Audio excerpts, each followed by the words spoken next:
Y axis,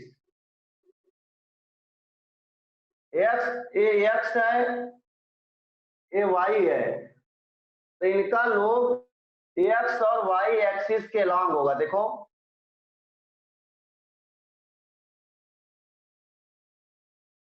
इस तरह होगा, lobes are along X Y axis.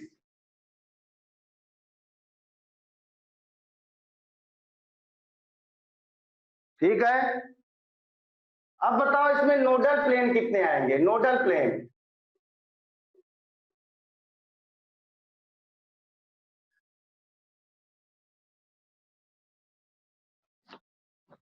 बताओ बच्चों, नोडल प्लेन कितने होंगे? 2। अब बताओ नोडल प्लेन कैसे ड्रा करेंगे?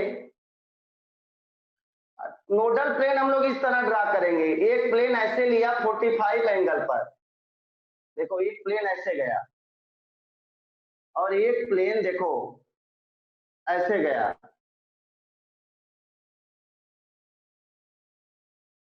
प्लेन ऐसे पास करेगा, 2 नोडल प्लेन होंगे। ठीक है, 2 nodal plane are passing at 45 angle from the center. Nodal plane देखो 2 है, lobes are along x and y axis.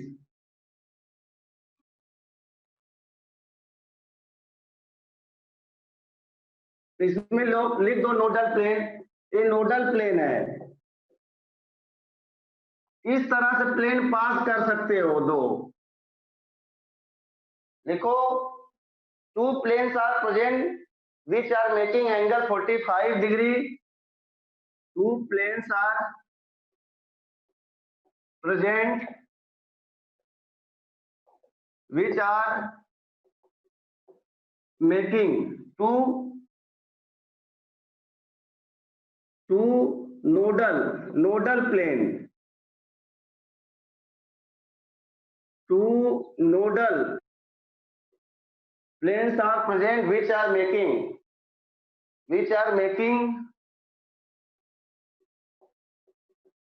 angle 45 degree, which are making angle 45 degree from xy axis, because xy axis passing through nucleus,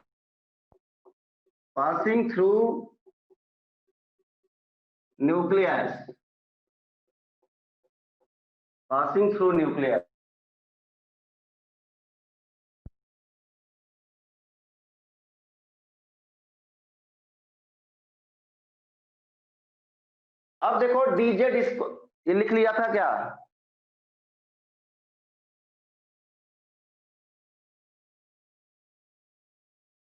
चीजों को समझते जाओ बच्चों।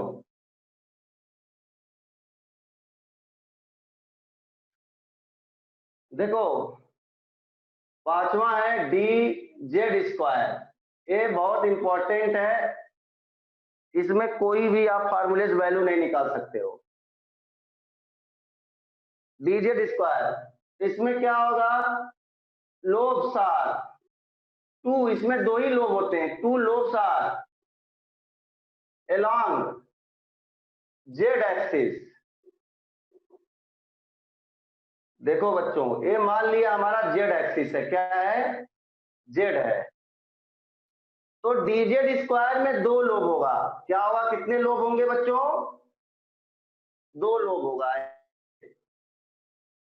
देखो इनका दोनों लोब का जो भी किसी बनाया था, सबके लोब का साइज सेम होता है, मोटा बन गया है।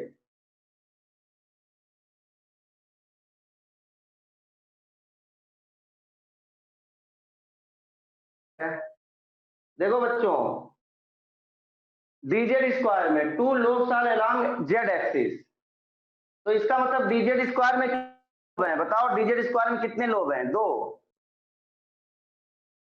और सब में कितने लोब थे? 4 थे। अब यहां पर क्या होता है, ऐसे आपको बुक में दिखाई देता है,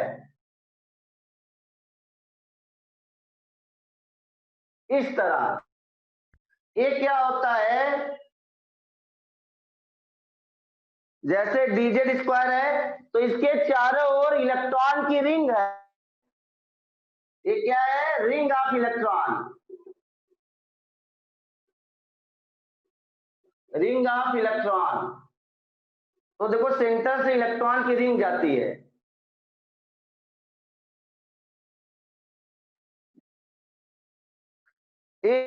ऑफ इलेक्ट्रॉन, जैसे dz स्क्वायर है तो इसके इसके सेंटर से इलेक्ट्रॉन की रिंग जाए, रिंग ऑफ इलेक्ट्रॉन। तो बताओ यहां कोई प्लेन पास कर पाओगे क्या कि जहां इलेक्ट्रॉन टच ना करे? बताओ कोई प्लेन पास हो पाएगा? भाई इसके चारों ओर जब इलेक्ट्रॉन ही है तो कौन सा प्लेन पास करोगे? समझ में आ गया आपको? ठीक है,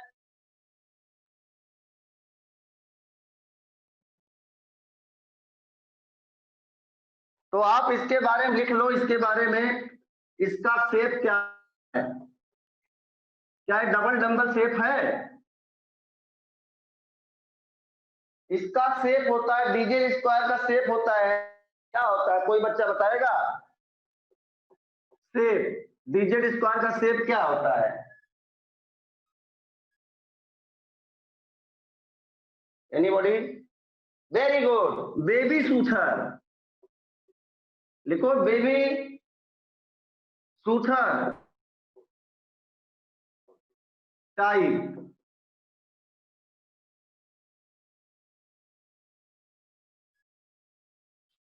नहीं होगा यार, double O T H E R, soother type, baby soother type. Baby soother यार, बेबी जो होता है हमको लगता है जो मिल है वही उसी टाइप में दिखाई दे रहा है कि नहीं? चुसनी, एक बच्चा बोल रहा है चुसनी।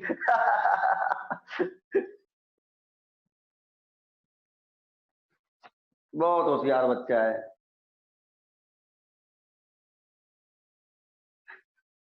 Baby soother type. दूसरा देखो क्या है, दूसरा इसके बारे में क्या इंपॉर्टेंट पॉइंट है, इसके पास content two lobe, content two lobes. तीसरा इसके पास पॉइंट क्या है, इसमें एम की वैल्यू क्या होती है, 0। और नोडल प्लेन इसमें कितने होते हैं, नोडल प्लेन जो होता है, नोडल प्लेन की वैल्यू क्या होगी, 0। बाकी सब में नोडल प्लेन कितने थे, 2। ठीक है, नोडल प्लेन नहीं है लेकिन कभी कभी आप बुक में देखते हो, बताओ इसके चारों ओर, इसके चारों ओर इलेक्ट्रॉन है तो क्या दो कोण नहीं रख सकते हैं? देखो यहां से एक कोण रख दिया, ऊपर से एक कोण नीचे से भी रख सकते हैं। अरे यार एक कोण लिया, कोण जानते हो आप, एक कोण है, देखो ये कोण, इस कोण आप इसके बीच में नहीं रख सकते हो भाई, सेंटर से गैप है तो कोण को उठाकर रख दिया, तो क्या इलेक्ट्रॉन जाएगा क्या? हाँ,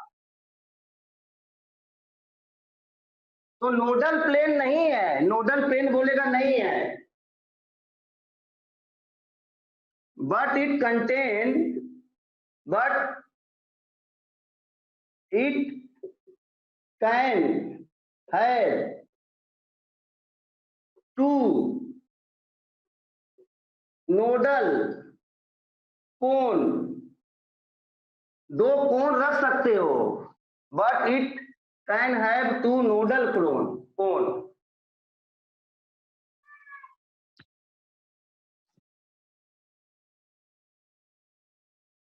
कौन देख लो कहाँ कहाँ पॉसिबल होता है, कौन पूछता नहीं, कभी कभी दिया रहता है बुक में, इसलिए हम बता रहे हैं, कभी कभी आपको ऐसे दिया रहता है। तो ये कौन है, नोडल प्लेन नहीं है। ठीक है, हो गया। अब एफ ऑर्बिटल के बारे में जानेंगे।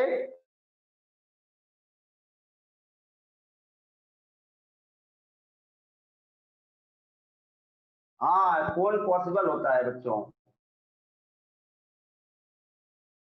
ये नोट कर लिया आपने, नोट कर लो।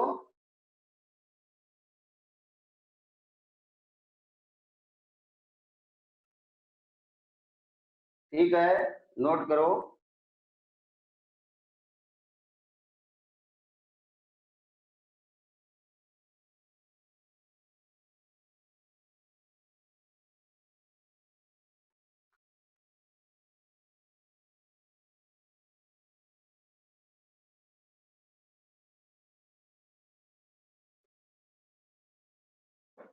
अब देखो जो एफ ऑर्बिटल है, एफ ऑर्बिटल, इसके बारे में नहीं पढ़ना, हमारे सिलेबस में नहीं है। तो for F subshell, F subshell, जो एफ सबसेल होता है उसके लिए एल की वैल्यू क्या होती है? 3।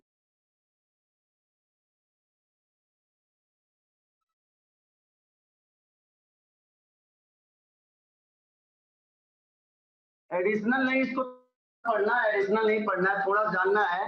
एफ सबसेल एल की वैल्यू 3, तो एम की वैल्यू क्या होगी? +-3 +-2 +-1 0 -+1 -+2 -+3। इसका मतलब जो एफ सबसेल होगा, तो एफ सबसेल कंटेन 7 ऑर्बिटल होगा, ठीक है। और आपसे पूछेगा एफ सबसेल का शेप क्या है, तो आप बोलोगे कॉम्प्लेक्स स्ट्रक्चर है। Shape of F subshell is complex बोल दोगे, इसलिए हमारे सिलेबस में नहीं है। Complex and leaf like, leaf like पत्ती की तरह होता है। तो आपको एफ सबसेल का अगर शेप आएगा तो बोलोगे कॉम्प्लेक्स है, ठीक है। ये ज्यादा पढ़ना नहीं था, हटा दें, लिख लो। एक दो प्रॉब्लम करते हैं, शॉर्डिंगर की भी कर लेते हैं एक प्रॉब्लम जो एग्जाम में आता है, उसके बाद बोर्ड्स के लिमिटेशन लिखा देंगे, चैप्टर फिनिश हो जाएगा। हटा दें इसको, देखो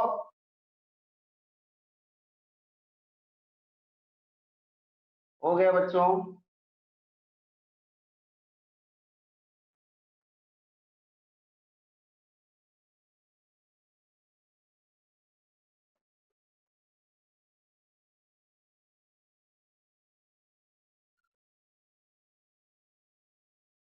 देखो चैप्टर क्या है, पहला तीसरा खत्म हो गया, पीरियोडिक अभी नहीं हुआ है, तो पीरियोडिक केमिकल बॉन्डिंग वही सर पढ़ाएंगे, उसके आगे वाला चैप्टर हम पढ़ाएंगे। लिमिटिंग रीजन में स्टाइकियोमेट्री में बच्चों को प्रॉब्लम है कि स्टाइकियोमेट्री पढ़ाना पड़ेगा क्या, क्योंकि बच्चे लिमिटिंग रीजन से क्वेश्चन भेज रहे हैं, ठीक है, क्योंकि आईटीएस में आएगा फर्स्ट। तो जिससे क्वेश्चन नहीं बन रहा है तो आप मुझे बता दोगे, क्योंकि आपको फर्स्ट चैप्टर के सारे आर्टिकल मैंने पढ़ाया था, सिर्फ लिमिटिंग रीजन नहीं पढ़ाया था, ठीक है। तो हम देखते हैं बच्चे क्वेश्चन उसी का भेजते रहते हैं। लिमिटिंग रीजन और स्टैकियोमेट्री हो सकता है रिवीजन करें। उसके बाद हम लोग 5वां चैप्टर पढ़ेंगे, गैसीय स्टेट। कौन सा चैप्टर पढ़ेंगे? Gaseous state, state of matter. उसके बाद थर्मोडायनेमिक्स में पढ़ाऊंगा, उसके बाद केमिकल इक्विलिब्रियम में पढ़ाऊंगा, आयनिक इक्विलिब्रियम में पढ़ाऊंगा, ठीक है। आप सारे चैप्टर पढ़ो, सब सीख जाओगे। लिखो, प्रॉब्लम लिखो। जो चैप्टर हम पढ़ा रहे हैं, बहुत जो भी पॉइंट लिखा रहे हैं सब विज्ञान के पॉइंट है, एक भी फालतू पॉइंट नहीं है। उसको आप सीखो, उसको थ्योरी उतनी ही आपको थ्योरी चाहिए, उससे ज्यादा नहीं चाहिए आपको।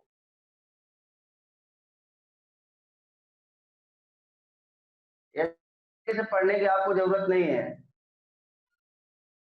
एनसीईआरटी से सिर्फ एस ब्लॉक पी ब्लॉक पढ़ा जाता है, फिजिकल ऑर्गेनिक बात बनाते हैं।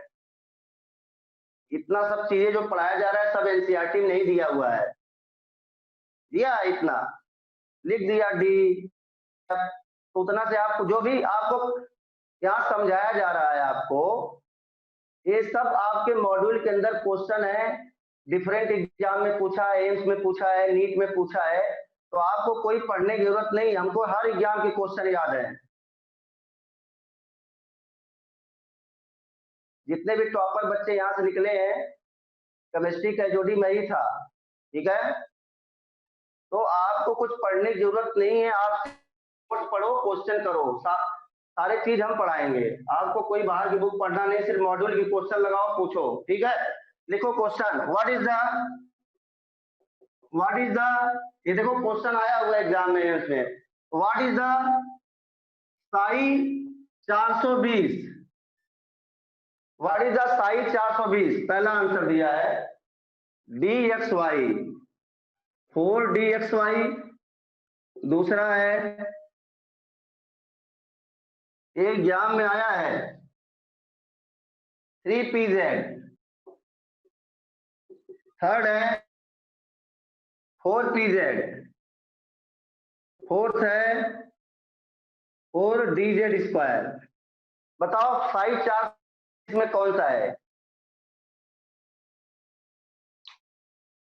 एनीबॉडी? जो बच्चा पढ़ रहा है, केमिस्ट्री अपने आप से पढ़ा नहीं जा सकता है। केमिस्ट्री के सारे मैटर बुक में नहीं होते हैं।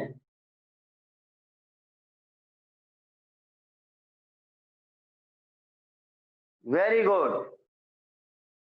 एक बच्चे का आंसर था, कौन था वो? गलत है। देखो बच्चों, खुश, ठीक है, इसका आंसर सही है, 4dz² है। तो साई 420, देखो हम किसी भी ऑर्बिटल जो ए होता है वेव फंक्शन, क्या होता है? Wave function. वेव फंक्शन के आगे हम नंबर लिखते हैं, कितने नंबर लिखते हैं? 3 नंबर। पहला नंबर एन को बताता है, दूसरा नंबर एल को बताता है, तीसरा नंबर एम को बताता है। जो वेव, सुनो बच्चों, इधर देखो सॉल्यूशन, वेरी गुड। देखो सॉल्यूशन देखो आप, जो वेव फंक्शन है, जो वेव फंक्शन दे रहा है, ये दिखाई दे रहा है, पहला नंबर किसको बताएगा? एन को।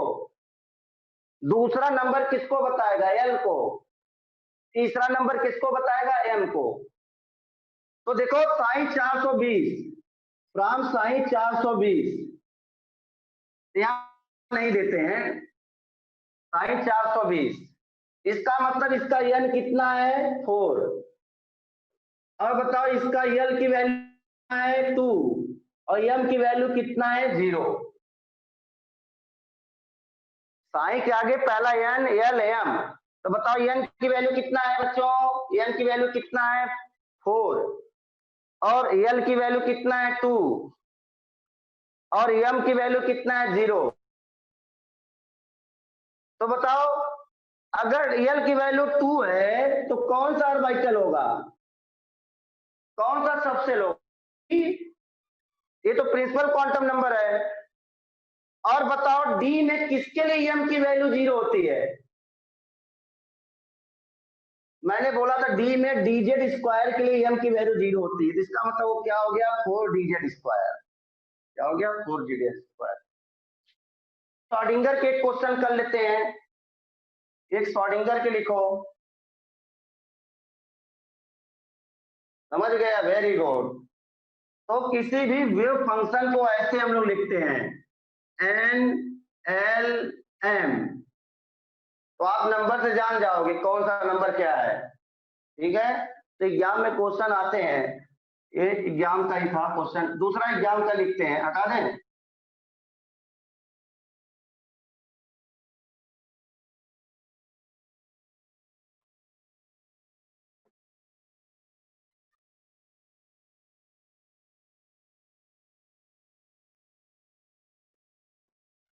देखो प्रॉब्लम, ये भी इंपॉर्टेंट प्रॉब्लम है, आईएमपी। अगर श्रोडिंगर वेव इक्वेशन से क्वेश्चन आया तो सेम ऐसे ही क्वेश्चन आएंगे, ठीक है। श्रोडिंगर वेव इक्वेशन, दी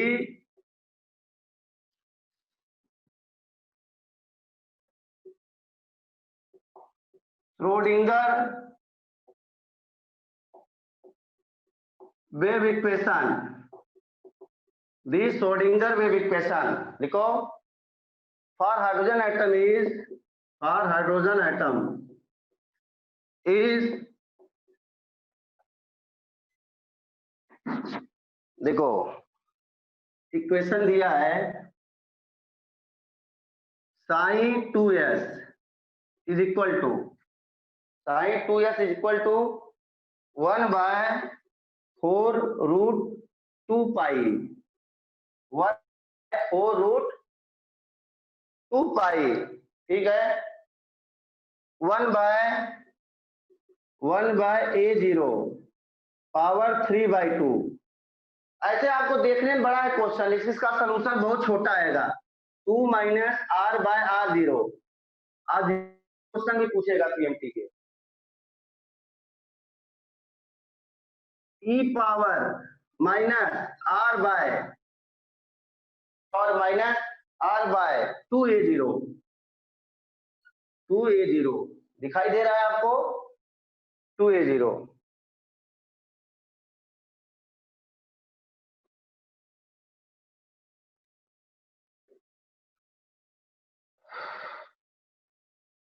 लिखो वेयर a0 क्या है, लिखो बच्चों where a0 is Bohr's radius,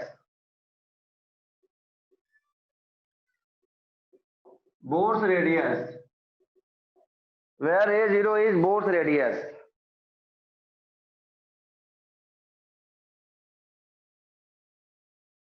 If radial node is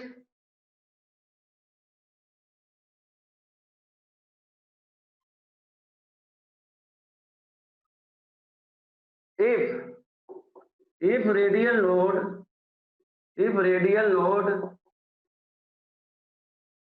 for ये देखो for 2s at distance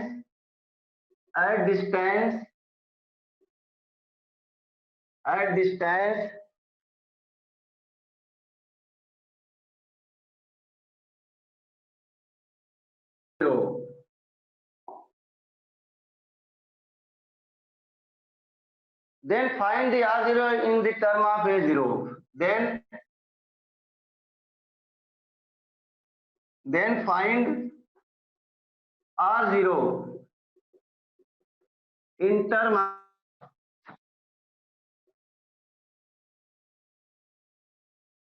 r0 की वैल्यू a0 के टर्म में बताओ। पहले लिख लो, हम क्वेश्चन समझा देते हैं।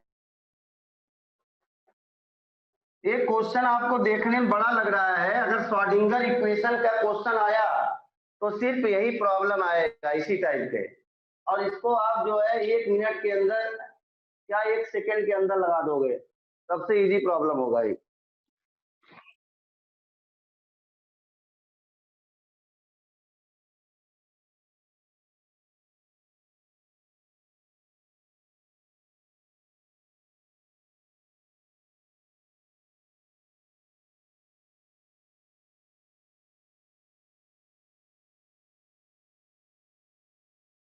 देखो this Schrodinger wave equation for hydrogen atom के लिए Psi 2s का मतलब दूसरे ऑर्बिटल 2s ऑर्बिटल के दिया है। किस ऑर्बिटल के दिया है?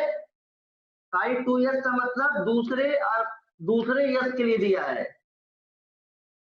इक्वेशन दिया 1/4√2 पाई 1/a0 पावर 3/2। 2 माइनस, देखो यहां गलत हो गया है, 2 माइनस r बाय, यहाँ r बाय a0 लिखो, r बाय a0 है, a0 है, e power minus r by 2a0। a0 क्या है? बोर्स रेडियस है। अब बोल रहा है जो 2s ऑर्बिटल है उसके लिए नोड कितने डिस्टेंस पे पाया जा रहा है? r0 डिस्टेंस पे पाया जा रहा है। ये अगर r की वैल्यू r0 रखोगे रियल नोड आ जाएगा। Then find the r0 in the term of a0। बच्चों, इसको हम सॉल्व कर रहे हैं, लिख लो, बहुत आसान है। देखो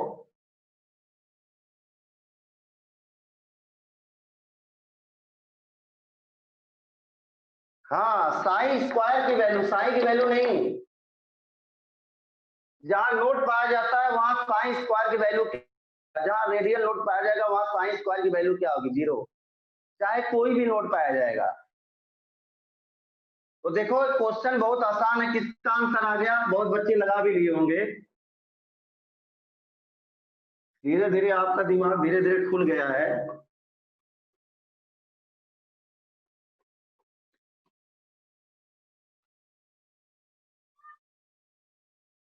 देखो sine 2 is equal to 1/4 √2 1/a0 power 3/2 2 minus r/a0 और e पावर माइनस r/2a0।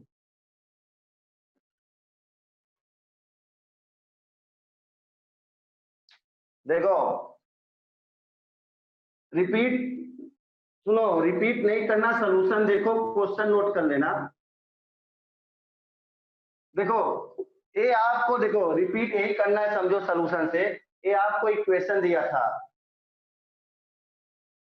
बोल रहा है कि अगर r की value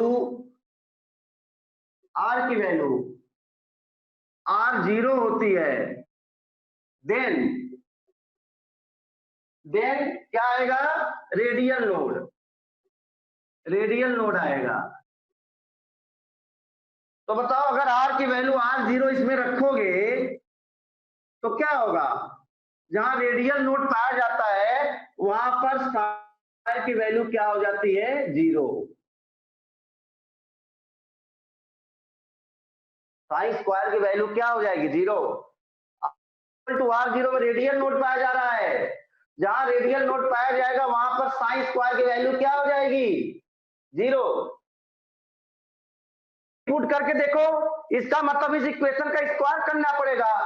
number 1 square, number one का स्क्वायर करो तो बताओ क्या होगा? साइन स्क्वायर 2s हो जाएगा। और ये जो पूरा इक्वेशन है 1/4 √2 1/a0 power 3/2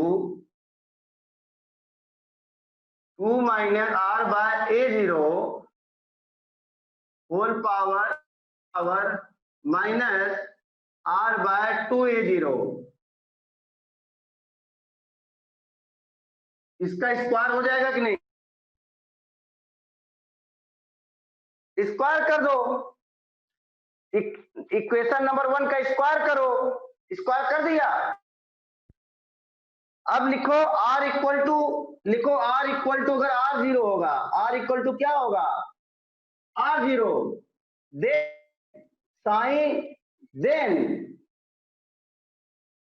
sine square 2s की वैल्यू क्या हो जाएगी? 0। अब इसी इक्वेशन में r इक्वल टू r0 रख दो। ये हो गया, नोट कर लो। आंसर नहीं किसी का सही आ रहा है यार।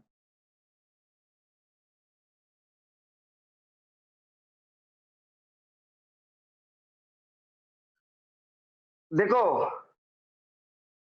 ए वाला वैल्यू 0 कब होगी?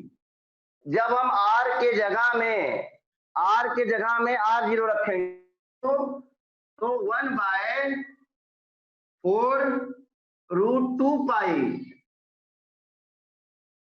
1/a0 पावर 3/2 फिर 2 minus r0 by a0 minus r0 2a0 whole square. अगर r के जगह r0 रखोगे तो ये वाला वैल्यू क्या हो जाएगी? 0। अब अपना दिमाग लगा दो।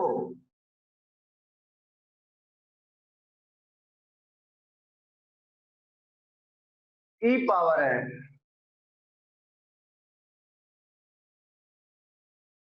ई पावर है।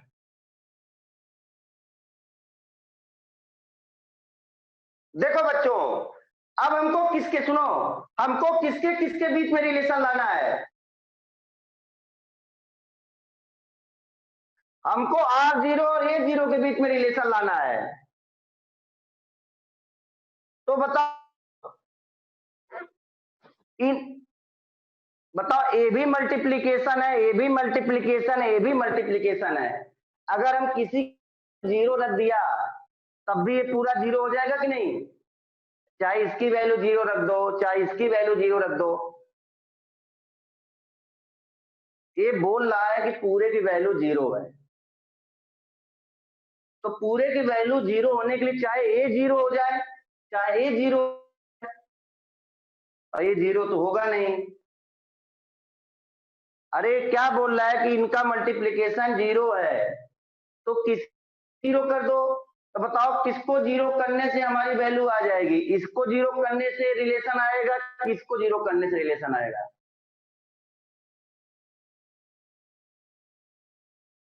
बताओ, ये बोल रहा है कि इन तीनों का मल्टीप्लीकेशन 0 है, तो ये तीनों में कोई भी 0 हो जाए। तो बताओ इसको 0 करने से हमारा रिलेशन आएगा, किसको 0 करने से रिलेशन आएगा? सेकेंड वाले को। देन 2 माइनस r0/a0 की वैल्यू अगर हमने 0 रख दिया, अगर हमने इसकी वैल्यू 0 रख दिया तो सब 0 हो जाएंगे।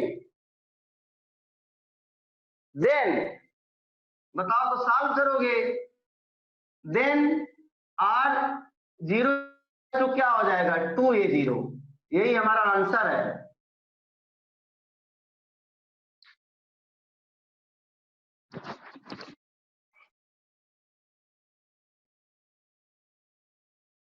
यही हमारा क्या है? आंसर। बताओ, आपको सॉल्व करने में टाइम लग रहा है, लेकिन आप इस क्वेश्चन बता सकते हो। भाई आपने क्वेश्चन देखा, बोला नोट बन रहा है, इसका मतलब ये वाली वैल्यू 0 होनी चाहिए। अब लो, इसको 0 करने से हमारा आंसर आ जाएगा, तो उसी टर्म को उठाकर 0 कर दो आप। तो आप ऐसे क्वेश्चन को ये तो कर रहे हो तब टाइम लग रहा है, तो ऐसे क्वेश्चन करने में एक भी सेकंड नहीं लगेगा। तो श्रोडिंगर वेव इक्वेशन में अब नहीं है यार क्वेश्चन, एक ही बहुत है। श्रोडिंगर वेव इक्वेशन में अगर क्वेश्चन आया तो ऐसा ही क्वेश्चन आएगा। ये आईआईटी एडवांस का क्वेश्चन है। कहाँ का क्वेश्चन है? आईआईटी एडवांस का है। ठीक है, आपके भी एग्जाम में रिपीट कर सकते हैं। क्यों रिपीट कर सकते हैं? क्योंकि ये 1 सेकंड का क्वेश्चन है।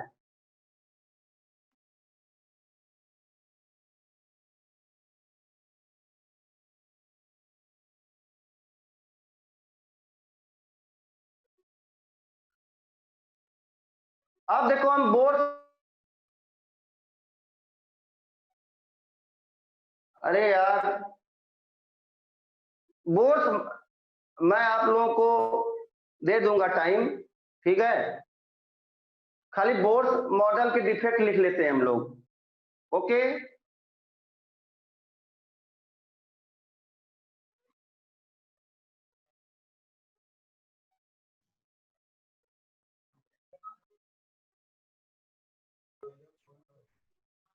Sir good morning. ये देखो अब लास्ट डिफेक्ट लिख सुरेश दो, सर, उसके बाद ये चैप्टर पूरी तरह से खत्म हो जाएगा। सुरेश सर,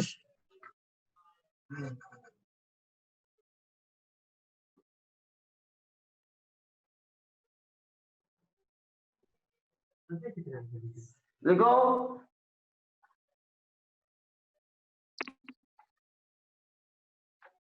देखो लिमिटेशन ऑफ बोल्ट मॉडल, देखो लिमिटेशन ऑफ बोल्ट,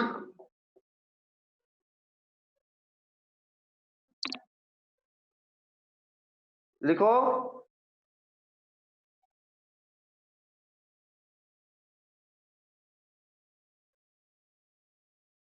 सुनो,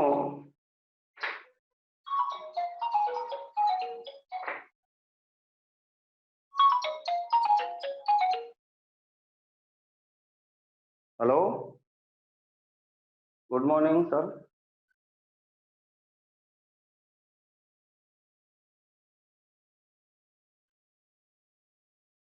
तो यार 5 मिनट पढ़ा लें क्या? छोड़िए, ठीक है, हम बच्चों को अभी छोड़ देते हैं, ठीक है, देख लीजिए, समझिए। Okay sir. So good morning all of you. जैसे कि आप सभी को पता होगा कि अभी आज डायरेक्टर सर का एक मोटिवेशनल सेशन है, तो आप सभी को करना है और लेक्चर हेलो, सभी आपके ऊपर हो गया है, राइट? तो सभी को आईडी पासवर्ड ग्रुप पे फॉरवर्ड हाँ किया जा बच्चों, चुका है। अभी सभी एक आफ्टर 2-3 मिनट्स के बाद 11 आप ज्वाइन कर सकते हो। Hello, okay, fine.